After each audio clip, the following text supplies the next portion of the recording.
Major funding for KPBS Evening Edition has been made possible in part by Anderson Plumbing, Heating and Air, proud to support the mission of KPBS and privileged to serve San Diego clients. Anderson Plumbing, Heating and Air, helping homeowners maintain drain, heating, and cooling systems since 1978. And by the Conrad Prebys Foundation, Darlene Marcos Shiley, and by the following.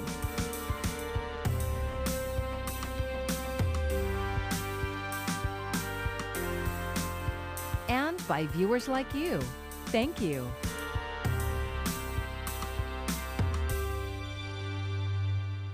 Good evening. It's Thursday, September 2nd. Thank you for joining us. I'm Maya Trabulsi. Imagine being stuck in Afghanistan, separated from your family, wondering if you'd ever see them again. Well, tonight we are hearing stories of survival from San Diegans who managed to escape, yet one family still remains there. Here's KPBS reporter Alexandra Rangel. Why you guys are leaving Afghanistan? Why you guys not staying here with us? Those were the interrogations the Taliban asked Mohammed Faizi as he tried to cross the Taliban gate to go to the airport with his wife and 5 children in hand. His family is one of the 8 families from Cajon Valley School District that traveled to Afghanistan over summer break. After being stranded there following the Taliban's takeover, the 8 families sought help from the school district and Congressman Daryl Issa's office to come back home. Let's see our family, because this will be last chance that we will be able to see our family. Faizi wasn't expecting the Taliban to enter Kabul until August 31st, the day U.S. troops were set to evacuate. Although Faizi and his family made it back home, the Cajon Valley School District says 3 of their students are still in Afghanistan and need help.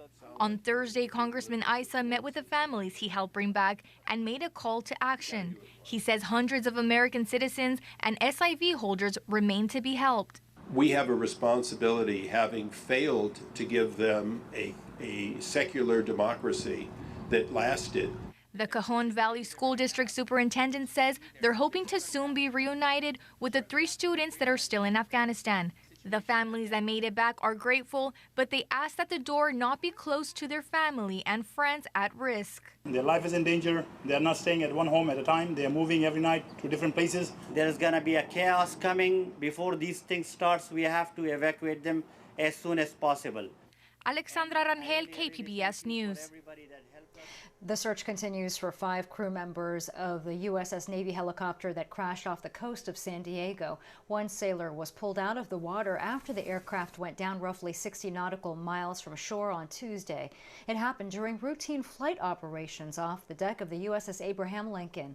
The rescued sailor and 2 others hurt in the accident were taken ashore for medical care. 3 other personnel had minor injuries and were treated on the ship. The military is investigating what caused the helicopter to crash. The deaths, the hospitalizations from COVID-19 still rising across the county tonight. And to make matters worse, many medical officials fear yet another long holiday getaway and the upcoming flu season could make things even more hectic. KPBS reporter Melissa May with more on the potential of what some are calling a twin-demic. The County Health and Human Services Agency says 49 COVID deaths were reported in the past week, nearly doubling the 25 reported the week before. UC San Diego Health noticed a rise in COVID cases among its vaccinated workforce and sent a letter to the editor of the New England Journal of Medicine about their findings. The message from this article is that the efficacy or the effectiveness against infection is waning. The effectiveness against hospitalization and death is not. And so that's why we want people to continue getting vaccinated. Dr. Christopher Longhurst is the Associate Chief Medical Officer for UC San Diego Health and co-author of that letter. He says nearly every case was community acquired, and about a third of the patients had gotten the virus from a child. Longhurst says the Delta variant and the state's reopening in June are factors in COVID's resurgence, but he also says evidence suggests waning immunity from the vaccine. And I want to be really clear again, this is not waning of immunity against severe disease. It's waning of immunity against the ability to prevent infection and transmission. UCSD asked the state for the okay to give boosters to its frontline health workers. The state deferred that to the CDC, which has said boosters will start being administered on September 20th, but have not issued any guidelines. Based on our data as well as other recently published data, we think that our healthcare workers should be boosted with a third shot. We think this is going to help to prevent further infection and transmission. The COVID surge isn't the only thing doctors are worried about. Longhurst also says a flu surge is very possible this winter. It's unlikely we're ever going to lock down and distance the way that we did last year. On the other hand, if we get to a point where we have indoor masking mandates again, that can help us potentially stave off a potential twindemic. Dr. Longhurst says employer mandates and public health mandates for vaccines and COVID testing could be what it takes to get people to get vaccinated. Melissa May, KPBS News.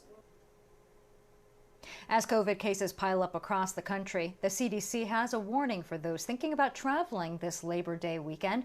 More on the recommendations, that's coming up on Evening Edition. State and federal officials are investigating a massive attempted scam of financial aid for community college students. It involves more than 65,000 fake applications by people claiming to be students seeking money to attend community college. KPBS education reporter MG Perez has discovered at least one local campus is involved. Grossmont-Cuyamaca Community College district officials are looking into fraud committed by supposed students wanting to attend classes on their two East County campuses. A spokesperson says the district has identified 200 potential fake students who applied for financial aid. People who are trying to profit off of that and take that from us, I mean, it's kind of like it's sticking us in a hole and like burying us with the dirt on top. It kind of breaks my heart, especially for those students who can't really afford to come here or need that extra help, and to find out that they're being scammed is a little bit, it's heartbreaking. The fake applications seem to be coming from similar people. They were all first-time applicants to community colleges, under the age of 30 and making less than $40,000 a year. On the campuses of the San Diego Community College District, the fraud was identified before it happened. State officials say many campuses around California discovered the fraud before a significant amount of financial aid payments were distributed to scammers. KPBS News received this statement from Jack Beresford, spokesman for the district. He says this is a problem at many of the 116 California community colleges, since they are enrolling through the state's CCC Apply website. The SDCCD saw this happening early on and put in safeguards to discourage it, which have been effective in quickly identifying these fake students and dropping them from class rosters. It's believed that many of the online scammers were actually automated bots programmed by humans with malicious intent. MG Perez, KPBS News. Things change on Saturday for thousands of San Diegans collecting unemployment benefits. Those benefits will end, which could mean $300 less per week. California residents still receiving unemployment after Saturday will be collecting their benefits on the standard 26-week schedule, which pays up to $450 each week. The benefits that are ending are part of a stimulus package passed by the federal government to help boost weekly payments.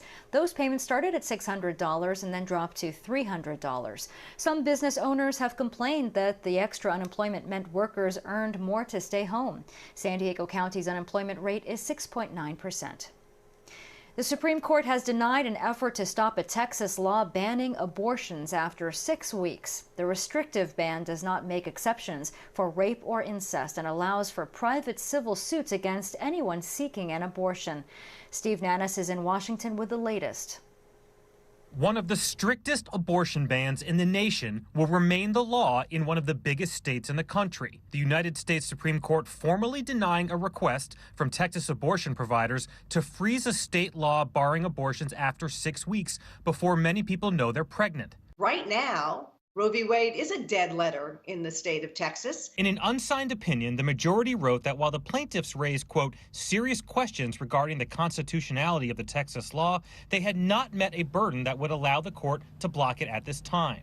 Chief Justice John Roberts joined the 3 liberals in dissent, arguing the court needs more time to examine the statute, while Justice Sonia Sotomayor expressed deep frustration in her dissent, calling the majority's order, quote, stunning, and writing in part, taken together, the act is a breathtaking act of defiance of the Constitution, of this court's precedents, and of the rights of women seeking abortions throughout Texas. President Joe Biden slamming the court's move in a statement Thursday morning as a, quote, unprecedented assault on a woman's constitutional rights. The White House now launching a whole-of-government effort in response. The president has every hope, expectation that the leaders of agencies across the government who have capacity will seek every way they can, every means they can to protect a woman's right to choose in Texas. Proponents for reproductive rights are also calling for federal action. All eyes are on the branches of government that can do something to protect women and pregnant people across the nation, and that is the Congress and the White House. Steve Nannis, KPBS News. Firefighters battling the Caldor fire near Lake Tahoe may be getting a break from Mother Nature. Gusty winds had driven the flames toward the resort town for the past 3 days, forcing tens of thousands of people to evacuate. Now those winds are forecast to die down heading into the weekend. But firefighters say they're not out of the woods just yet. This fire's been going on for almost 3 weeks now. Firefighters are getting tired, they're getting drained. They're busy at their home departments, and then they're coming out here and doing this on top of that. They're definitely getting fatigued. The Caldor fire has burned at least 700 homes and other buildings and threatened at least 33,000 others. President Joe Biden has declared an emergency, ordering federal assistance to boost efforts in battling the fire. Ida may no longer be a hurricane, but it's still a deadly and destructive storm, leaving behind historic flooding back east. The death toll is rising, and so is the water as rescue teams search for survivors. An update now from Chris Nguyen. Ida still packing a deadly force. Just days after battering the Gulf Coast as a Category 4 hurricane, the remnants of Ida unleashing havoc across the Northeast and Mid-Atlantic. This is terrible. This is within 5 to 10 minutes. It's gone. 5 to 10 minutes, the whole house is flooded out. Dumping record rainfall, leading to deadly flash flooding. The powerful rushing waters turning streets into gushing rivers, the high waters trapping people in their homes and cars. It's terrifying to see what happens there when the water comes in. If you're not in the right place, you're a goner. Active rescues underway right now in 3 states, New Jersey and parts of New York, where New Yorkers received their first ever flash flood emergency issued by the National Weather Service. In Pennsylvania, where the rescuers became the rescued. In their boat, a number of firefighters got pinned up against a bridge pier by moving water and ended up having to be rescued themselves and actually transported to the hospital for evaluation. So this is extremely dangerous work. The massive storm also spawning tornadoes and leaving behind an extensive path of destruction. President Biden expected to get a first-hand look at the damage in Louisiana Friday and pledged federal support to all the affected areas. We're all in this together. The nation is here to help. That's the message I've been making clear to the mayors, governors. Chris Nguyen, KPBS News.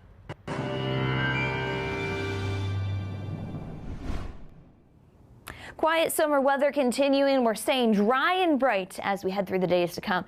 There will be some fire danger out there. That's going to be one of the concerns that we have. But the good news is we're not talking about a lot of winds in the days to come. So hopefully we're only battling that dry air that's in place. Notice overnight we do get some of those coastal clouds. San Diego hitting 68 for the low. And as you look towards Ramona, we'll be in the 50s. Borrego Springs mid 70s for your low. This story continues into tomorrow, where we do have that dry air. Nothing really going on. Any moisture, that's going to be well to our east into parts of New Mexico and Colorado, maybe a little bit into eastern Arizona, but missing out on all the rain chances here in Southern California. So keeping things pretty quiet right in through the weekend. Tomorrow, again, holding on to the mid 70s here with dry conditions, plenty of sunshine out there. There will be some marine layer to fade away. Oceanside making it into the mid 70s, and Mount Laguna mid 70s for you too, with plenty of quiet weather. That holds through the start of the weekend. So Saturday, dry, a little bit on the hot side for some of those inland locations, comfortable towards the coast. We will be gradually upping our temperatures through the weekend, so you'll notice some of that, again, mostly through a lot of our inland locations. If you're at the coast, though, temperatures working their way from the mid-70s to the lower 80s for the weekend. Beautiful conditions out there. The fog starting off the day, leading into more sunshine through the afternoon. Inland locations working our way up to 90 degrees. Plenty of sunshine as we move through time, and mostly sunny conditions, or I should say Monday, some clouds out there, but we'll try to bring back that sunshine even into Tuesday. So really not too much in the way of fluctuation. Mountain locations, a couple of clouds out there to close out the weekend, but still holding on to the mid-70s throughout. And as we work towards our desert locations, in the triple digits here. Nothing too unusual, but we'll be back towards the 110 range as we head into Monday and Tuesday. For KPBS News, I'm AccuWeather meteorologist Melissa Constanzer. As many Americans are planning to travel over the Labor Day holiday weekend, the CDC is urging people who are unvaccinated to stay home. Mandy Gaither has more on the recommendations. A warning to the unvaccinated ahead of the Labor Day holiday weekend. The CDC says anyone not protected by a COVID-19 vaccine is at higher risk of being infected. First and foremost, if you are unvaccinated, we would recommend not traveling. For those who are fully vaccinated, if you travel, the CDC says wear a mask.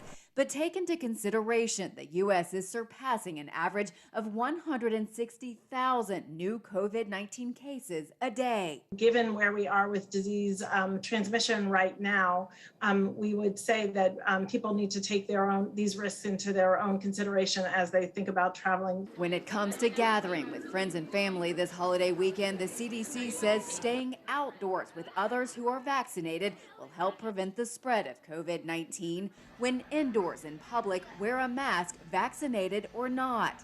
Wearing a mask is the easiest way for anyone, regardless of your vaccination status, to slow the spread of disease. A new case study shows the impact of large groups of unvaccinated people gathering. 2 Illinois church events that didn't require vaccination, testing, or masks were linked to 180 COVID-19 cases, including 5 hospitalizations. Top U.S. health officials continue to say vaccination is the best protection against the virus. Talk with family and friends who are still unvaccinated about the benefits of the vaccine and consider taking them to get vaccinated over the long holiday weekend. For Health Minute, I'm Mandy Gaither. The COVID shutdown was especially challenging for children with special needs who now return to classes in person after more than a year without being around their teachers and their friends. KPBS education reporter MG Perez introduces us to one mother determined to make sure her son gets the education that he needs. Alejandro Blanco is a good speller. He can write his mother's phone number, too. That's something he's learned with her help right here at their dining room table. I know I had to take care of my son. And since then, I love my son with all my heart, and I've been his mommy and do everything that is in my power for him to be okay. Maria Lopez is a single mother raising her son with some help from his grandmother, who he calls Mom. Maria is his mommy. Alejandro likes to be called Alex. Monday morning, he joined other students in San Diego Unified for the first day of school.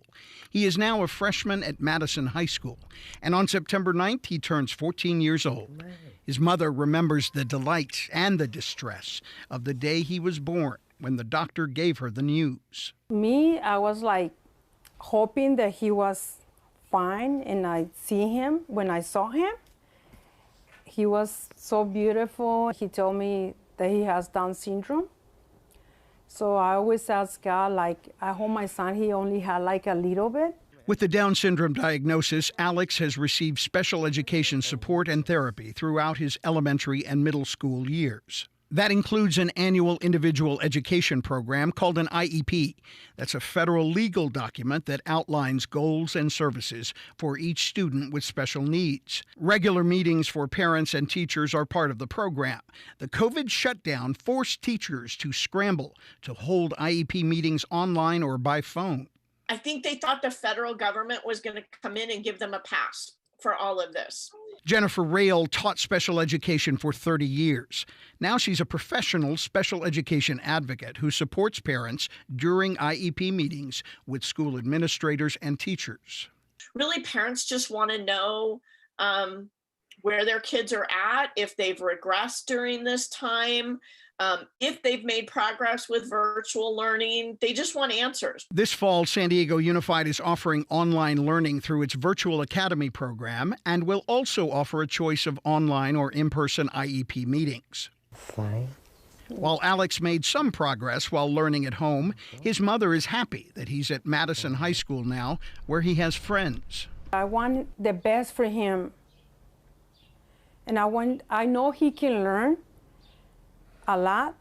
If you work with him, I know he can do a lot of things, and he can be successful for his and for later on. Yes. Show us what you got, Alex. Later on for this young man means after he turns 21 and ages out of the school support system as an adult. While that's 7 years away for Alex, Maria Lopez says every semester counts. She feels most comfortable expressing the love for her son in her first language. Lo adoro, es todo para mí. Es un amor incondicional, un amor tan grande que yo siento por él. Love modeled and learned in the most important lesson of all. MG Perez, KPBS News.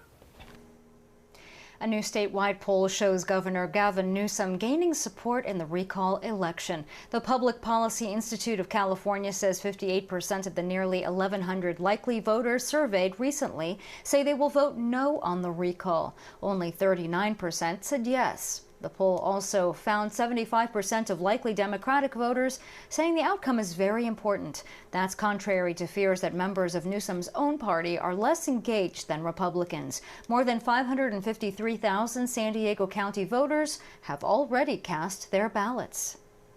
Former San Diego Mayor Kevin Faulconer is trying to overtake the current Republican frontrunner in a field of dozens of candidates. Here's reporter Kyung La. Are you ready for a California comeback? Yeah! Are you ready to elect Kevin Faulconer as our next governor? Yeah! In a California recall election that at times has been more circus than contest, Kevin Faulconer is a Republican candidate selling skill over spectacle. I can't wait to be the next governor of the great state of California. Thank you, guys. I really appreciate it. Thank you, guys. You win by getting Republicans, you win by getting independents, and you win by getting Democrats who believe in the fundamental change that we're advocating for. Do you have the time to get that message out? We're working 24/7, and we're not stopping, obviously, until September 14th. Thank you so much for joining us on Air Talk. Well, Larry, it's great to be with you. Thanks for having me on this afternoon. The clock ticking down to recall election day, the former San Diego mayor is hitting city after city by bus, highlighting problems like homelessness and emphasizing his plans. This is what voters usually want, right? I do like that he was a mayor of a huge city in California. Who are you considering? Larry Elder. I've followed him for years. Larry Elder, conservative radio host for decades in California with no political experience, but leading the challengers. Everybody else might as well drop out as far as the polling seems to be showing. 46 candidates are all fighting to break through as a replacement candidate if Democratic Governor Gavin Newsom is recalled. There are the celebrity candidates, from Caitlyn Jenner to YouTube star Kevin Paffrath. In this video, I will walk through how to go from zero to millionaire. And then there's non-celebrity John Cox. I'm a business guy running to make change. Great big ones. Taking an unconventional path on the campaign trail in an effort to be heard. This is California. We love a circus. We love a good entertaining show. What do you think of Faulconer? You know, he's a good candidate. Wrong cycle for him. This election is going to be about turning your base out. Elder is doing that. Elder's frontrunner status is why Faulconer is increasingly on the attack. You called on Larry Elder to leave the race. I did, because his attacks against working women is unconscionable. They're offensive. They're wrong. They're backward. That shows that he doesn't have the character, the judgment, the skill set, or the experience to be governor. His cell should Newsom fall, experience over the circus. I think we're rising up. Well, the vast majority still haven't made up their mind yet.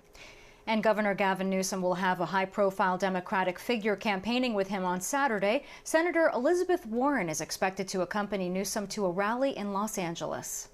I'm Judy Woodruff. Tonight on the NewsHour, Ida's wrath, deadly floods across the Northeast as the destruction extends far beyond the Gulf. Coming up at 7 after Evening Edition on KPBS. And here's another look at today's top stories. Local Afghan families are sharing details about their journey back to El Cajon after the Taliban takeover. One refugee said he was interrogated as he tried to get to the Kabul airport with his wife and 5 children. 8 families from the Cajon Valley School District that traveled to Afghanistan over summer break. One of those families, with 3 children, is still stranded. Republican Congressman Darrell Issa is calling for the U.S. to expedite the process for Afghan refugees. And the County Health and Human Services Agency says 49 COVID deaths were reported in the past week, nearly doubling the 25 reported the week before. A doctor at UC San Diego Health says the Delta variant and the state's reopening in June are factors in COVID's resurgence. But he also says evidence suggests waning immunity from the vaccine. You can find tonight's stories on our website, kpbs.org.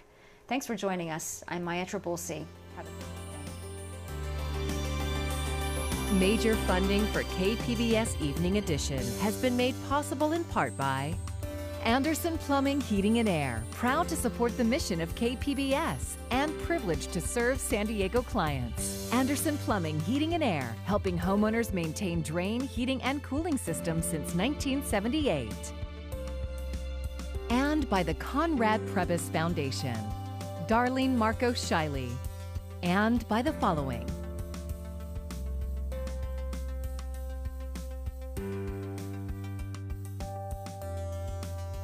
And by viewers like you. Thank you.